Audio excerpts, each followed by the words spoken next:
Okay. So, napakagandang katanungan ba ng follow-up question, no? Maraming kapatid din natin ang nag-aalangan sa pag-ayuno tuwing Friday o Jumaa, lalo na kung qada. Kaya inshallah, lilinawin natin ito ayon sa sunnah. So, bilang maikling sagot, yes, pinahihintulutan ng magbayad ng qada ng Ramadan sa araw ng Friday, basta ito ay hindi Friday only na ayuno or i-single out mo ang Friday. Ibig sabihin, hindi mo ito inalay para lang sa tinatawag na Friday. So, ano yung paliwanag dito at dalil? Ang hadith, mga kapatid, sinabi ni Professor mula sa Al-Bukhari, la tasumu yawm al-jum'ati illa an tasumu yawman qabla aw ba'da. Huwag kayong mag-ayuno sa araw ng Friday, huwag kayong mag-ayuno sa araw ng Friday lamang. Okay? Maliban kung sasamahan ninyo ito ng isang araw bago o pagkatapos nito. Ibig sabihin, sasamahan mo ito ng Thursday kasama yung Friday o kaya Friday kasama ang Saturday. Hindi mo pwedeng i-single out ng Friday lamang. So, ang ipinagbabawal dito yung pag-aayuno na nilalayong special ang Friday na walang dahilan gaya ng qada o sunna na ayuno, mga kapatid. Okay?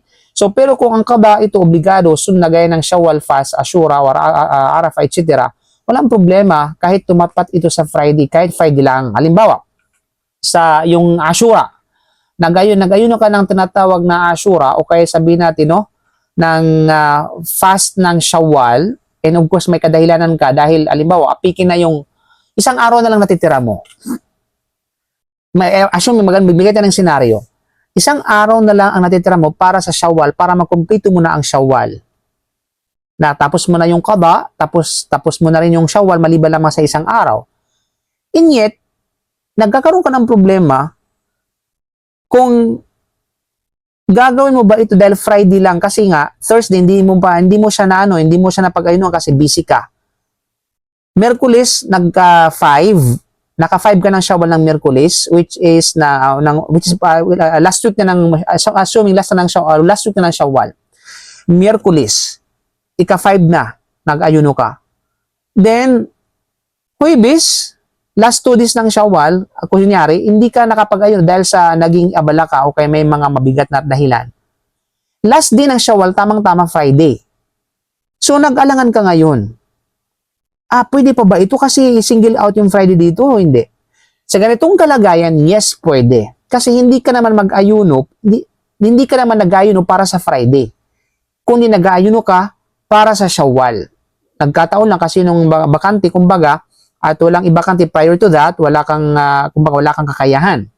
So, at the same time, hindi mo pwedeng samahan ng Saturday kasi ibang araw na yon, ibang buwan na yon. Hindi na Shawwal. So, ganung kalagayan o katulad itong kalagayan, pwede mong gawin yun. Pwedeng yan kahit pa Friday, kahit pa natungo sa tinatawag na Friday. Okay? Gaya ng Ashura at iba pang mga bagay.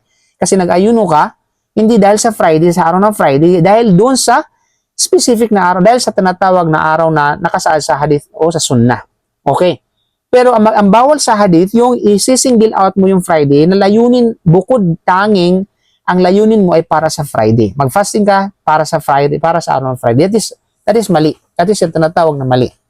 Kaya sinabi ni Imam Nawawi rahimahullah, walang problema ang pag-ayuno ng Friday kung ito ay qada, kung ito ay nadhar, o araw ng Ashura, sapagkat ito ay may dahilan. Okay, meron tinatawag na sabihin natin ay may dahilan. So, bilang halimbawa, qada ng Ramadan, yes, oo, Friday pwede, pinahintulutan, yes. Bakit? Dahil ito ay fard at may dahilan.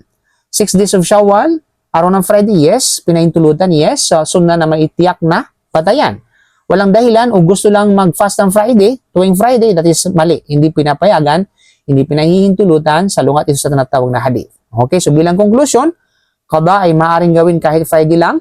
Hindi ito kabilang sa ipinagbabawal na Friday only, fast. Mas mainam pa rin kung sasabayan ito ng Thursday o Saturday, pero hindi ito requirement. Alinaw? Yes, Ustad, malinaw po. Sukran. Off-one.